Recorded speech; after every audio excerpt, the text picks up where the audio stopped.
ప్రతి ఒక్కళ్ళు ఒకళ్ళనొకళ్ళు అవినాభావ సంబంధంతో ఒక కుటుంబ సభ్యుల్లాగా ఉన్న రోజున ప్రతి వాళ్ళు గొప్పగా చెప్పుకుంటారు, ఆనందంగా ఉంటుంది. అదే అందుకనే ఆ ఆనందం పొందడం కోసంగా, ఆ ఆనందం ఇవ్వడం కోసంగా ఈ రోజున మన హీరో విశ్వక్షేణ్ నా దగ్గరకు వచ్చి అడగగానే సాహు గారు కూడా వచ్చారు. ఆ రోజున వచ్చినప్పుడు వాడు సాహు నాకు తెలిసిన ప్రొడ్యూసర్, కావాల్సిన మనిషి, నా ఫ్యూచర్ సినిమా అతనే ప్రొడ్యూస్ చేస్తున్నాడు అనిల్ రావిపూడి గారితో. అండ్ డెఫినెట్గా వస్తాను, అయితే ఏ రోజు అనేది ఒక్క నాకు ఇవ్వండి అని చెప్పేసి టైం తీసుకుని 24 hours తర్వాత ఇది చేయడం జరిగింది. అండ్ మరి ఐ థింక్ ఆ మధ్యలో ఎవరు ఏవి ఇక ఆ కాంపౌండ్ ఈ కాంపౌండ్ అంటారని నేను అనుకోను. ఇక ఒకటే కాంపౌండ్ అంతే ఇండస్ట్రీది, దట్స్ ఇట్.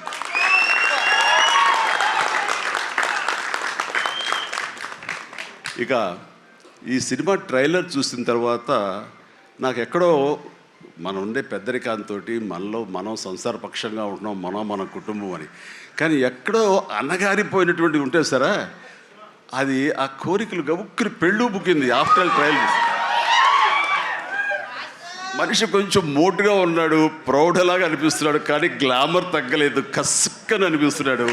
ఈ అమ్మ అసలు అది విశ్వక్షేణ్ కాకుండా నిజంగా ఆడపిల్ల అయి ఉంటే ఎక్కడో గుండె జారి కొంచెం గల్లంత అయ్యేదేమో అనిపించింది ఆ మురుగు నాకు.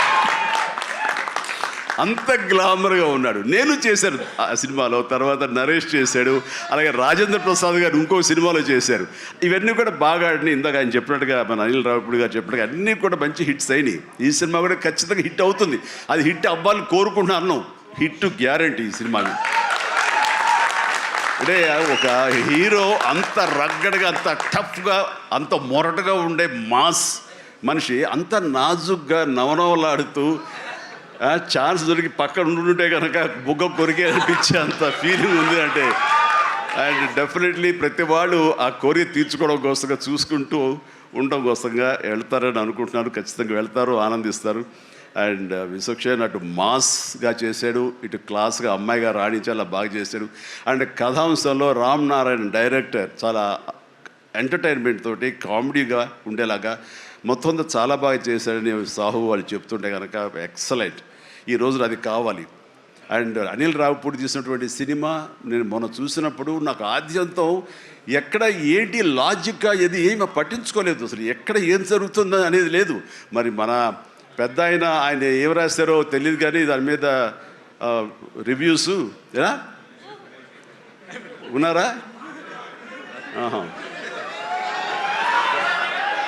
ఆయన ఏం రాస్తారో నేను చూడలేదు, కానీ నా లాజిక్ అది పట్టించుకోకపోతే మాత్రం ఆద్యంతం సినిమా నేను నవ్వుతూనే ఉన్నాను, ఎంటర్ అవుతూనే ఉంది. వెంకటేష్ గారిని వీళ్ళంతా చేశారు. అదే రీతిలో ఈ సినిమా మన రామ్ నారాయణ గారు అదే రకంగా తీస్తారని చెప్పేసి ఎక్కడ ఊపిరి సలుపుకొనివ్వరు, ఎక్కడ లాజిక్ ఆలోచన పెట్టనివ్వరు, బ్రెయిన్ ఉపయోగించనివ్వరు. కేవలం హృదయంతో ఈ సినిమా చూస్తూ ఈ సినిమా ఆద్యంతం ఆనందంగా ఉంటుంది, ఎంజాయ్ చేస్తారని అనుకుంటున్నాను. అండ్ విశ్వక్షేణ్ ఖచ్చితంగా ధైర్యంగా ఉండి ఏం కాదు, ఈ cinema block buster. Ram Narayan God bless. And తర్వాత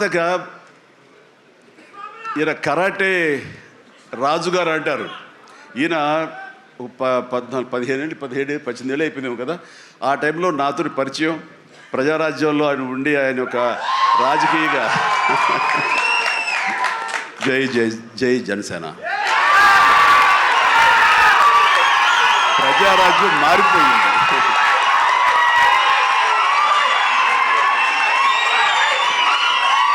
ప్రజారాజ్యం రూపాంతరం చెందింది జనసేనగా. I'm very happy. ఆ రోజున పొలిటికల్గా తను రావాలి అని, పొలిటికల్ ఎదగాలని తన ఇంట్రెస్ట్ అని చెప్పినప్పుడు నేను వెంటనే ఆయనకు అవకాశం ఇవ్వడం జరిగింది. బట్ పరిస్థితులు ఇంకోలాగా ఉండేది. అలాగే అప్పటి నుంచి నాతోటి సత్సంబంధాలు ఏర్పరచుకున్నాడు. వాళ్ళ అబ్బాయి ఇలా సినిమాలోకి వస్తాడు అని కూడా చెప్పాడు. నేను వాళ్ళ ఇంటికి వచ్చినప్పుడు ఏదో పూజకు వచ్చాను ఒకసారి, అయ్యప్ప పూజకు వచ్చినప్పుడు. చాలా చిన్నవాడు అనుకుంటా విశ్వక్షేణ్. బట్ మరి ఎట్లా తనలో ట్రిగ్గర్ అయిందో, మరి అంత దూరంలో ఉన్న హాలీవుడ్లో ఉండి హైదరాబాద్లో సినిమాల్ని ఎలాగ ఆకర్షితులయ్యో తెలియదు. ఇంత నువ్వేనో అన్నమాట. దిల్షుక్ నగర్ అమెరికాకి దగ్గర అనిపిస్తుంది, దిల్షుక్ నగర్ అంతవరకు.